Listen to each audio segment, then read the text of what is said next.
What's up, guys? It's Nate, One Man's Odyssey, here in the furthest reaches of southern Colorado. We're probably about 8 miles from the state line with New Mexico. Today, we are attempting to climb up Fisher's Peak. Should be a completely on-trail hike. Should be able to get around those buttressed cliffs and sawtooth ridges. I think it's just a class 1 walk-up. We are in Fisher's Peak State Park in Colorado, which is one of the newer designated state parks in Colorado. I think it was designated in like 2020 or 2021. And really until like, I think a couple of years ago, like 2023, it was not legal to climb this mountain. It was private land. And then after it was donated to Colorado Parks and Wildlife, it was turned into a state park. But obviously after it was turned into a state park, they had to, work out logistics and amenities and stuff like that. So it wasn't until relatively recently that you could actually legally hike up this mountain. Before that, if you were to stealth hike, my understanding was the most typical route was a pretty brutal off-trail bushwhack, over 20 miles round trip, starting from Sugar Right Canyon State Park in New Mexico. It's a long hike. So thankfully we held out, and this mountain is extremely interesting.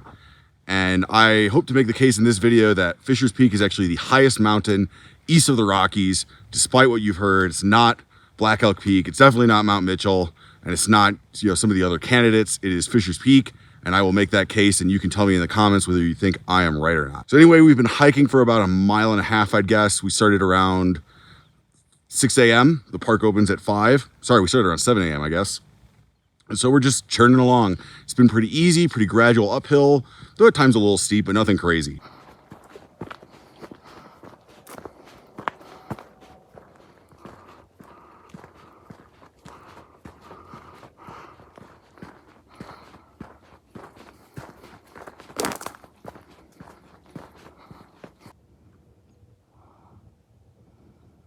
We continue to work our way up. It's been a nice little forest, actually really nice hiking for fall. It's just all the gamble oaks kind of looking, not dead, but you know what I mean? Like the leaves have turned brown, they're falling off. It looks very fall-like. It's very haunting, maybe. I don't know. I don't want to exaggerate, but yeah, it's just a nice fall hike. So actually, not only was access to this peak pretty difficult until relatively recently, until like less than a year ago, there was some controversy about whether Fisher's Peak or the mesa that is south of it was higher.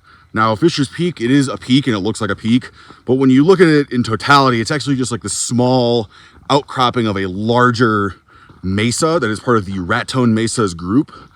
And so just south of it, there is a peak, or a mesa, that on Peak Bagger was called Fisher's Peak Mesa.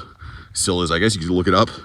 And there's basically a contour that above the contour, between like the next 20-foot contour, could have been higher than what Fisher's Peak was surveyed at. So because of that ambiguity, if you really wanted to say that you hit the highest point east of the Rockies, if you buy into my argument, which I will get to, I promise, then you had to go to both. And actually some people started saying, you know what, I'm actually pretty sure that the mesa south of the peak is taller. Well, LiDAR came in, and the thing has kind of put the kibosh on that. LiDAR has kind of confirmed that the mesa, I think, is quite a bit, like a couple dozen feet shorter than Fisher's Peak. So Fisher's Peak definitely seems like it's the one, and that's good for us because that's the one that has a trail to it. Fisher's Peak Mesa, while I don't know if it's part of the state park, probably not the easiest to get to.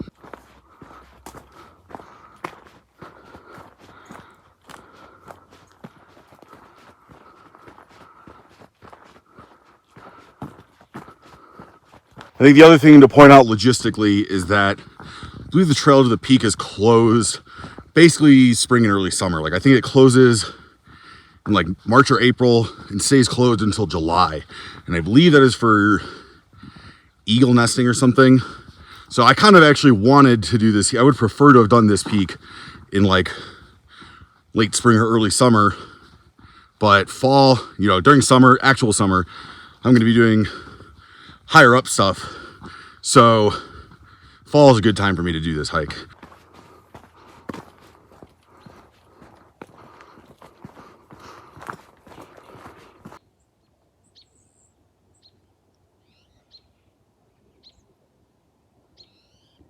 Go me!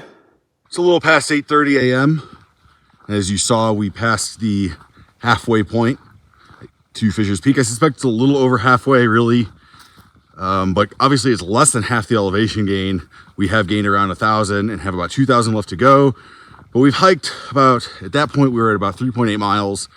And when I mapped it out, you know, and there's always like a little bit of underestimation when mapping. But when I mapped it out, it's about 6.3 miles to the summit. And so I'm expecting this to be around a 14-mile hike, maybe less, but that's what I'm expecting. Again, so far the hike has been pretty easy. I mean, it's because it's on a mountain bike trail for part of it, the elevation gain is pretty gradual, but I think we may be on or getting close to the part where mountain bikes aren't allowed. So I suspect that's when the elevation gain will start to get pretty serious.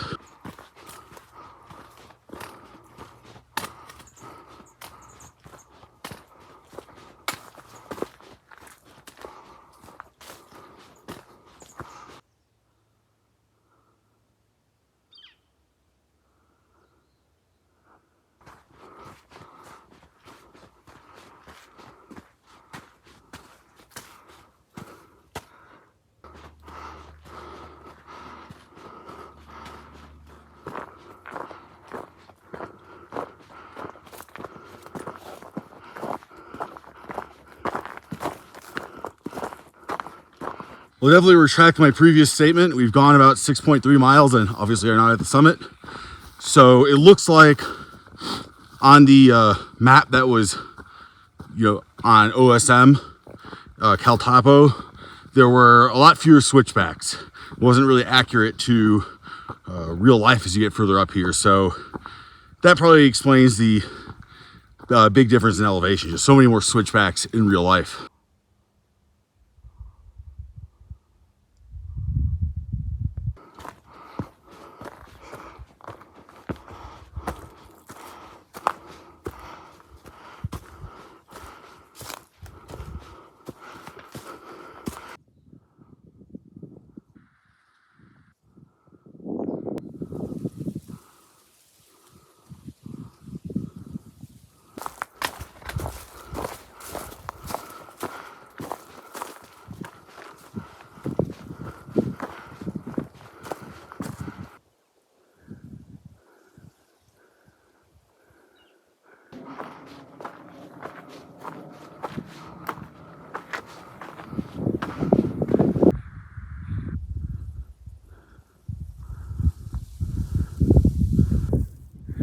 The way I took out was to do a little easy scramble right there through that chute.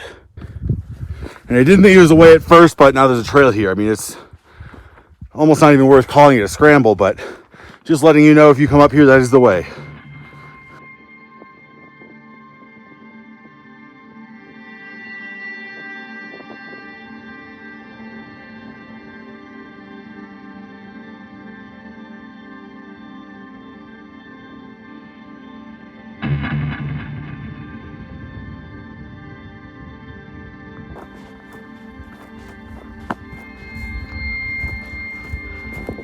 Well, per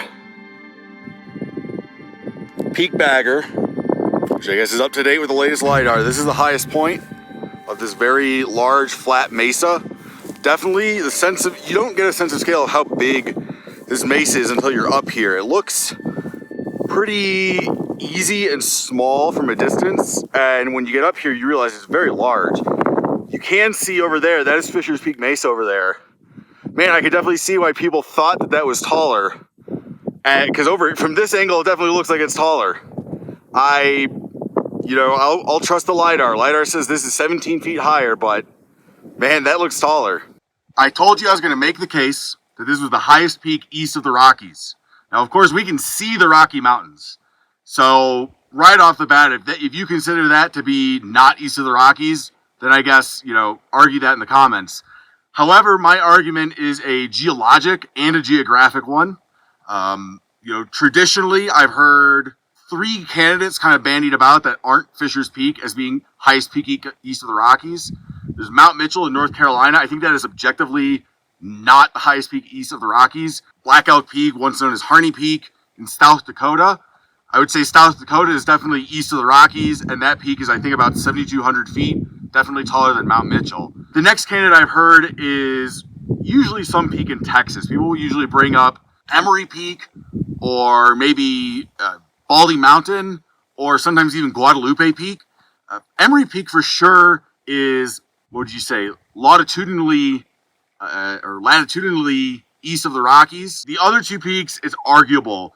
Of course, all three of those peaks are further south than what is traditionally considered the southern terminus of the Rocky Mountains, which is Glorieta Pass, near Santa Fe, New Mexico.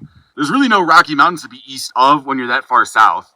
So those are the three, I think, good candidate peaks that I hear often brought up. The reason why I think Fisher's Peak should be a candidate, if not the highest peak east of the Rockies, is it is the highest point of the Raton-Clayton Volcanic Field, which stretches from Raton Pass all the way out to like Black Mesa. Of course, Capilene Peak, Sierra Grande in New Mexico, those are more popular parts of that volcanic field, and those, of course, look more like volcanoes versus this is more of a volcanic mesa. But geologically, that is definitely distinct from the Rocky Mountains, right? The Rocky Mountains are formed by geological uplift of plates smashing into each other and kind of folding up, whereas these are formed by volcanic processes, lava spewing up and hardening. And now I think like that argument could also apply to the Spanish Peaks. Of course, the Spanish Peaks, they're not directly caused by that uplifting. They are igneous intrusions, but they are so close that this is why I say my argument is geographic along with geologic, because they are so close to the Rockies that I think it's really hard to consider them not part of the Rocky Mountains. Versus Fisher's Peak is far enough away from the main mass of the mountains. The land leading up to it from the west is certainly higher elevation than that to the east, but it's definitely not, I would call, mountainous. So I think Fisher's Peak is a really strong candidate to be the highest peak east of the Rocky Mountains.